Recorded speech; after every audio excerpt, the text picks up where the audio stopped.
तो इस वक्त की एक और बड़ी खबर आप तक पहुंचा देते हैं। सांसद विजेंद्र सिंह ने इस्तीफा दे दिया है। ये बड़ा अपडेट इस वक्त की बड़ी खबर आप तक पहुंचा रखे हैं। तो हरियाणा में ये एक और जानकारी जो निकलकर सामने आ रही है, इस्तीफा विजेंद्र सिंह ने दे दिया है। जो जानकारी है इस बात की तरफ इशारा कर रही है, बीजेपी की सदस्यता से इस्तीफा दिया है। हिसार से बीजेपी सांसद गए विजेंद्र सिंह, जो अपना इस्तीफा सौंप चुके हैं। आपको जानकारी दें कि अब जैसे जैसे चुनाव तारीख नजदीक आ रही है, जैसे जैसे लोकसभा चुनाव के लिए दिन करीब आते जा रहे हैं, वैसे वैसे अब उथल पुथल देखने को मिल रहा है। राजनीतिक दलों में इधर से उधर आने जाने का सिलसिला अब शुरू हो चुका है। और चुनाव में वोट को लेकर अरविंद केजरीवाल अजीबोगरीब कसम जो है वो महिलाओं से खिलवा रहे हैं। वो ये कह रहे हैं कि अगर आपके पति मोदी मोदी करें तो वोट मत दीजिएगा, खाना मत दीजिएगा उनको, क्योंकि वोट आपको इधर ही देना है। तो ये कहते हुए, ये कसम खिलवाते हुए अरविंद केजरीवाल दिल्ली के मुख्यमंत्री नजर आ रहे हैं। आइए आपको वो वीडियो भी हम दिखाते हैं और क्या कुछ कह रहे हैं उन महिलाओं से ये भी हम आपको दिखाते हैं। आम आदमी पार्टी के अगर संयोजक की हम बात करें, अरविंद केजरीवाल, दिल्ली के मुख्यमंत्री अरविंद केजरीवाल, जो एक कार्यक्रम के दौरान महिलाओं को कसम खिलवा रखे हैं। कसम ये कि मोदी को वोट नहीं देना और पति अगर मोदी मोदी करे तो रात को खाना मत देना। अपने सिर की कसम दिलवाना कि वोट मोदी को नहीं देंगे। अपने घर के सारे मर्दों से भी वोट डलवानी है। कई मर्द मोदी मोदी कर रहे हैं, उनका दिमाग आप ही ठीक कर सकते हो कि नहीं कर सकते? अगर आपका पति कहे मोदी तो बोलना शाम का खाना नहीं मिलेगा। बोलो, अपने सर की कसम खिला देना सबको। बोलो सर की कसम है, मेरे पति की बात, पत्नी की बात तो माननी पड़ेगी हर पति को। और अगर अपने सर की कसम खिला दी तो जरूर माननी पड़ेगी। जितनी माताएं हैं, सारी माताएं अपने अपने बेटों को अपने सर की कसम खिलाएंगी कि इस बार केजरीवाल को वोट देनी है। तो आप सुन सकते हैं अरविंद केजरीवाल को, जो महिलाओं से अपील कर रहे हैं। वो ये कह रहे हैं कि अपने पतियों को खाना मत देना अगर वो मोदी मोदी करें। अरविंद केजरीवाल को आप सुन रहे थे, जिन्होंने बाकायदा कसम भी दिलवाई महिलाओं को, जो उनकी सभा में वहां पर पहुंची थी। अरविंद केजरीवाल ने कहा कि पति मोदी मोदी करे तो रात का खाना मत देना, पतियों को अपने सर की कसम दिलवाना।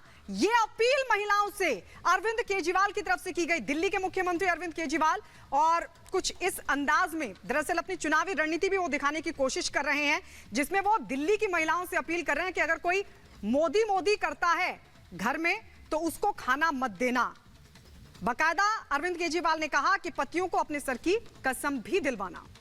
तो दिल्ली की 7 सीटें जिस पर बीजेपी के सांसद गए और वहां कसम वाली सियासत के पीछे ये बड़ी बात निकलकर सामने आ रही है। दीपेश अनिला सिंह हमारे साथ जुड़ गई हैं। और अनिला जी, सवाल यहां पर यह खड़ा होता है कि इस कसम वाली सियासत के पीछे क्या डर सबसे बड़ी वजह कि ये 7 सीटें फिर हाथ से न चली जाए, जो कसम महिलाओं को खिलवा दी जाए?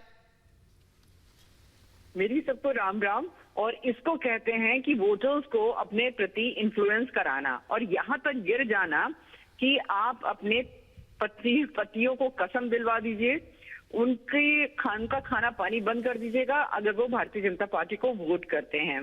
महिलाओं के पास अपना विवेक नहीं होता है क्या? मतलब अपमान करने की कोई पराकाष्ठा होती है?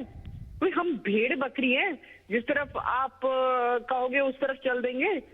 महिलाओं का अपना विवेक है। इसीलिए अगर हम पिछले चुनावों की भी बात करते तो मात्र 0.11% का पुरुष और महिला वोटर्स में डिफरेंस रह गया था, जो इस बार महिलाएं पुरुषों से ज्यादा वोट करेंगी बीजेपी के लिए, मोदी जी के लिए।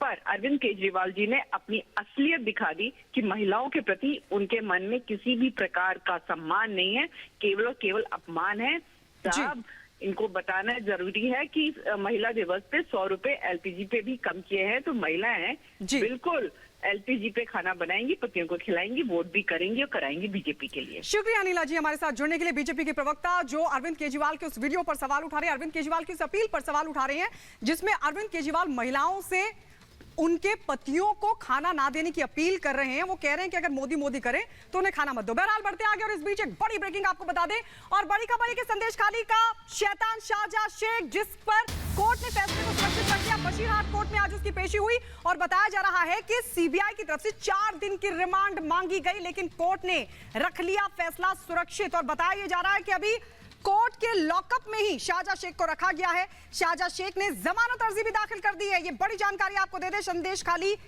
मामले का आरोपी शाहजहां शेख, जिसकी आज पेशी हुई बशीरहाट कोर्ट में, और यह बताया जा रहा है कि कोर्ट ने रिमांड पर फैसला सुरक्षित रख लिया है, लेकिन सीबीआई ने 4 दिन की और रिमांड मांगी है। अब इस पर क्या फैसला कोर्ट का रहता है, फिलहाल तो कोर्ट ने अपने फैसले को सुरक्षित रख लिया, लेकिन बताया जा रहा है कि अभी कोर्ट की लॉकअप में ही शाहजहां शेख को रखा गया है और शाहजहां शेख ने जमानत अर्जी भी दाखिल कर दी है, यह भी जानकारी मिल रही है।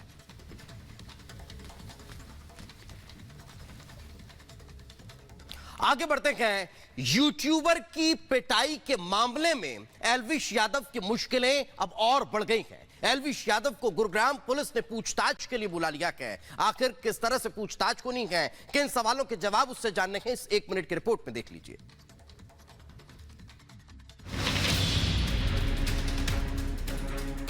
बिग बॉस OTT 2 के विनर और फेमस यूट्यूबर एल्विश यादव की मुश्किलें कम होने का नाम नहीं ले रही हैं। मैक्सटन और एल्विश के बीच हुए विवाद को लेकर गुरुग्राम पुलिस ने एल्विश को पूछताछ के लिए नोटिस भेज दिया है। गुरुग्राम पुलिस ने एल्विश के परिवार को 41A के तहत नोटिस दिया है।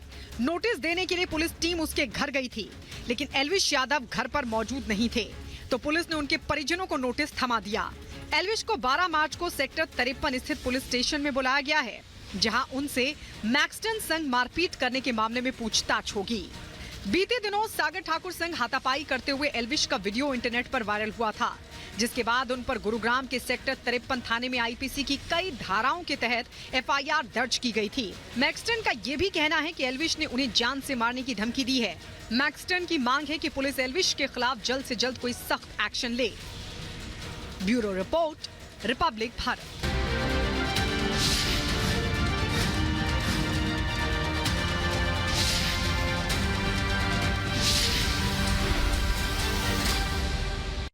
जोड़ने का कार्य हुआ है। स्वच्छ भारत मिशन में 5,20,000 परिवारों को एक शौचालय प्राप्त हुआ है और आजमगढ़ जनपद के युवाओं के लिए स्वामी विवेकानंद युवा सशक्तिकरण योजना में अब तक 1 लाख से अधिक युवाओं को टैबलेट और स्मार्टफोन देने का कार्य, जिसमें केंद्र और राज्य सरकार की युवाओं से संबंधित सभी योजनाओं को केंद्रित किया गया है। इसका भी उपहार यहां पर प्राप्त हुआ है। बहनों और भाइयों, ये डबल इंजन की सरकार आज बिना भेदभाव के शासन की योजनाओं का लाभ हर गांव, हर गरीब, हर किसान, हर नौजवान, समाज के हर तबके को उपलब्ध करवा रही है। यह डबल इंजन की सरकार प्रधानमंत्री मोदी जी के नेतृत्व में नौजवानों की आजीविका की चिंता कर रही है, तो आपकी आस्था को भी सम्मान देने का कार्य कर रही है। सुरक्षा का बेहतर वातावरण बना रही है, तो समृद्धि के मार्ग पर भी आपको आगे बढ़ाने का कार्य कर रही है। और इसीलिए जन जन से की आवाज आ रही है, 2024 में फिर एक बार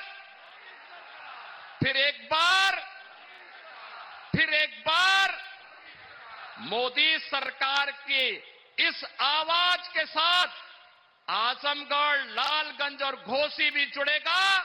इस आह्वान के साथ मैं एक बार फिर से प्रदेशवासियों की ओर से, आप सभी आजमगढ़ के बहनों और भाइयों की ओर से, मऊ जनपद के अपने बहनों और भाइयों की ओर से आदरणीय प्रधानमंत्री जी को 34,000 करोड़ रुपए से अधिक की सौगात आज देश को और उत्तर प्रदेश वासियों को देने के लिए हृदय से आभार व्यक्त करते हुए उनका स्वागत करता हूं।